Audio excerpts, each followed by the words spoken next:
अस्सलाम वालेकुम। मैं हूं सुहेल शब्बीर और आज मैं आपसे बात कर रहा हूं तो इस टाइम 14 जनवरी की रात हो रही है। मतलब हम सुबह का सूरज देखेंगे तो 14 जनवरी का दिन होगा और 15 जनवरी को इलेक्शन होने हैं, यानी कि हफ्ते की सुबह होगी और इतवार को इलेक्शन होने हैं। लेकिन मैं आपको बताऊं कि 14 जनवरी है आज, कल इलेक्शन है। अफसोस की बात यह है कि अभी तक ये कंफर्मेशन नहीं हो रही है कि इलेक्शन होंगे या नहीं होंगे। पूरा शहर, 3 करोड़ आबादी का ये शहर है कराची, पूरा शहर इस परेशानी में मुब्तला है कि ये इलेक्शन होंगे या नहीं होंगे। इसके साथ साथ पूरा पाकिस्तान की नजरें इस टाइम कराची के बलदियाती इलेक्शन के ऊपर है। अच्छा, ये सिर्फ यही लोग नहीं जो अपने घरों के अंदर बैठे हुए देख रहे हैं। आप यकीन माने, मैं इस टाइम सड़क से आ रहा हूं। पुलिस वाले बेचारे जो थानों की ड्यूटियां करते हैं वो सर्दी के अंदर इंतजामात करते फिर रहे हैं, पोलिंग स्टेशंस के ऊपर नफरी लगा रहे हैं। इस टाइम कराची शहर का दर्जा हरारत तकरीबन 10 से 12 चल रहा है और मैं आपको बताऊं तेज हवाएं चल रही हैं। वो पुलिस वाला जो बेचारा लॉ एंड ऑर्डर कंट्रोल करता फिर रहा है, वो पुलिस वाला जिसको शहरियों की हिफाजत करनी है, वो पोलिंग स्टेशंस की सफाइयां करवा रहा है, वो पोलिंग स्टेशन पे सिक्योरिटी के इंतजाम करा रहा है। लेकिन उस बेचारे को भी ये नहीं पता कि परसों इलेक्शन होंगे या नहीं होंगे। रात के 3-3 बजे मैं देख रहा हूं Jamaat Islami, PTI, TLP, peoples party, सारी जमातों के कारकुनान बेचारे जो है वो रोडों पे निकले हुए हैं। छोटे छोटे उम्मीदवार हैं, ये काउंसलर्स लेवल के, यूसी लेवल्स के चेयरमैन है। ये तमाम लोग बड़ी मुश्किलों से एक दूसरे से उधार पैसे पकड़ के, किसी से कोई कर्ज ले रहा है, कोई किसी से हेल्प मांग रहा है, इस तरह करके ये इलेक्शन की तरफ जा रहे हैं। जब आखिरी मरहला आ रहा है तो अब अभी तक ये नहीं पता चल रहा कि इलेक्शन होंगे या नहीं होंगे। तो खुदारा ये सारे मामलात, ये कोई खुदा ना खास्ता ऐसा नहीं है कि कुदरती आफातें और अचानक आ गई। आपको पता था, सबको पता था कि एमक्यूएम पिछले 6 महीनों से, 4 महीनों से, 2 महीनों से इस पूरे मामले पर जो है वो अपने तहफुजात लेकर बैठी हुई है। आपको अगर ये तहफुजात हल करने थे तो इस नौक पर, इस एक दिन पहले तक मामले को क्यों लेकर आए हैं? या तो आप एमक्यूएम को पहले ही मुतमईन कर देते, या आप एमक्यूएम को पहले ही बता देते कि भाई हमने कोई भी जो है वो आपकी बात नहीं सुननी है, जिस तरह इलेक्शन होने इसी तरह इलेक्शन होने हैं। मगर आप क्या कर रहे हैं? आप एमक्यूएम को भी इंगेज कर रहे हैं, एमक्यूएम को भी बात कर रहे हैं और आप अवाम को भी बेवकूफ बना रहे हैं।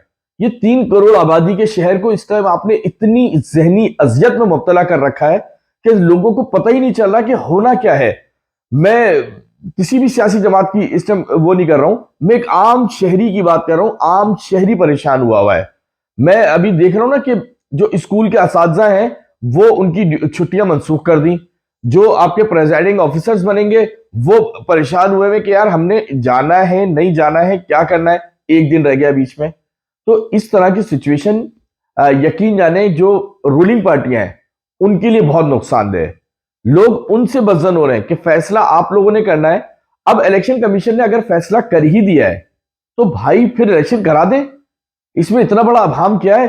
एमक्यूएम अगर कोई तहफुजात रखती है आपके, आप एमक्यूएम से 50 चीजों पे डील बनाते हैं ना, इस पर भी एक डील बना ले। आपका क्या जा रहा है? लेकिन भाई इस शहर को तो कम से कम इस जहनी अजियत से निकालें कि करना क्या है इस शहर के लिए। अगर इलेक्शन कमीशन इलेक्शन कराना चाह रहा है, आप इलेक्शन कराएं, जो जीतेगा वो आ जाएगा। किस चीज का खौफ है आपको?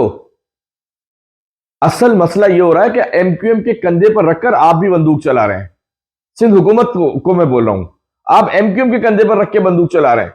आपको पता है 203 आपने टाउन जीतना है, 203 डिस्ट्रिक्ट आपने लेने बड़ी मुश्किलों से, वो भी। लेकिन जो पीटीआई का आपको खौफ लगा पड़ा है, पीटीआई का खौफ सबसे ज्यादा आप लोगों को, जमात इस्लामी का खौफ इतना नहीं है, पीटीआई का सबसे ज्यादा खौफ है। और मैं एमक्यूएम को एक बात बोलता हूं, एमक्यूएम बार बार हल्का बंदियों की बात कर रही है और दो नैरेटिव लेके चल रही है। एक नैरेटिव यह है कि हल्का बंदियां मुतनाज़ा है, नो डाउट हल्का बंदियां मुतनाज़ा है, उसमें इन लोगों ने हेरा फेरी की है। दूसरी तरफ आप बोल रहे हैं कि हल्का बंदियां सही करते हैं, हम इलेक्शन में आ जाएंगे और जमात इस्लामी तो हम बाइकआउट करते हैं तो जमात इस्लामी जीतती है, और पीटीआई तो उनको रात को सोए थे सुबह एमपीए बन गए थे, उनको तो पता ही नहीं चला, उनको तो इलेक्ट करा दिया गया था। जब आप इतने कॉन्फिडेंट हैं तो कर लें यार, इसमें मुकाबला क्या हो रहा है? इसमें कितना बड़ा मसला हो जाएगा, जमात इस्लामी को भी पता चल जाएगा, पीटीआई को भी लग पता जाएगा। लेकिन असल मसला यह है कि आपको टेंशन कुछ और लगी हुई है। वो मेरी दानिश के मुताबिक आपको 3 बड़ी टेंशन है। एक आपकी टेंशन है सियासी टेंशन, वो टेंशन है आपकी जमात इस्लामी और पीटीआई। जमात इस्लामी को दूसरे नंबर पर रखते हैं, पीटीआई पहले नंबर पे आप लोगों की परेशानी है। पीटीआई आप सब लोगों को जो है ना वो टफ टाइम देगी। दूसरी एमक्यूएम की परेशानी जो है ना वो है इंतजामी परेशानी। एक सियासी परेशानी पीटीआई और जमात इस्लामी, दूसरी इंतजामी परेशानी है वो पीपल्स पार्टी की तरफ से है। ये हल्का बंदियां, पुलिस और ब्यूरोक्रेसी और सारी चीजें उनके कंट्रोल में है। और आपको सबसे बड़ी परेशानी जो है ना वो अंदरूनी परेशानी है, जो सबसे बड़ा चैलेंज है आपका। आप अभी तक अंदरूनी तौर पे बहुत डिस्टर्ब है। आप लोगों ने मिलाप कर लिया, सब एक हो गया, सब कुछ हो गया, लेकिन अभी भी आप इस पोजीशन पे नहीं आ पा रहे हैं कि आप पूरे शहर में धड़ल्ले से जो है वो कूद जाए और इलेक्शन की तरफ चले जाएं। क्योंकि आपको पता है कि एक और फैक्टर है और वो बहुत मजबूत फैक्टर है। वो फैक्टर है लंदन का। लंदन फैक्टर इस टाइम बहुत ज्यादा एक्टिव हुआ है। अभी आपने देखा होगा शहर के मुख्तलिफ इलाकों में लंदन ने न सिर्फ चौकिंग की, परसों तक चौकिंग की थी। परसों जो है वो आप उनको बोलते थे ना कि वो सोशल मीडिया के मुजाहिद हैं, सोशल मीडिया के शेर हैं। अब वो सोशल मीडिया से नीचे निकलकर आ गए। उन्होंने शहर के मुख्तलिफ इलाकों में चौकिंग की, बॉयकॉट की, और आज उन्होंने पूरे शहर के अंदर हैंडबिल्स तकसीम किए हैं। खवातीन ने जा जाकर हैंडबिल्स तकसीम किए हैं, उनकी वीडियोज आ गई हैं। ये है आपकी तीसरी और सबसे बड़ी परेशानी। तो खुदारा एमक्यूएम को भी मैं कहूंगा कि आप भी जो है ना इस शहर के लोगों के बारे में सोचें। लोग जहनी अजियत का शिकार हो चुके हैं, परेशान हुए हैं, करना क्या है, होना क्या है, कुछ भी नहीं पता चल रहा है। लोगों को अगर अपने बच्चों के साथ कोई इतनी सर्दी के मौसम में कुछ आ रहा है ना कि मैं कहीं कोई छोटी सी इंजॉयमेंट भी कर लूं, तो उसके लिए भी परेशान है कि यार इलेक्शन का दिन है। लोगों के कारोबारों की हालत तबाह बर्बाद हो चुकी है।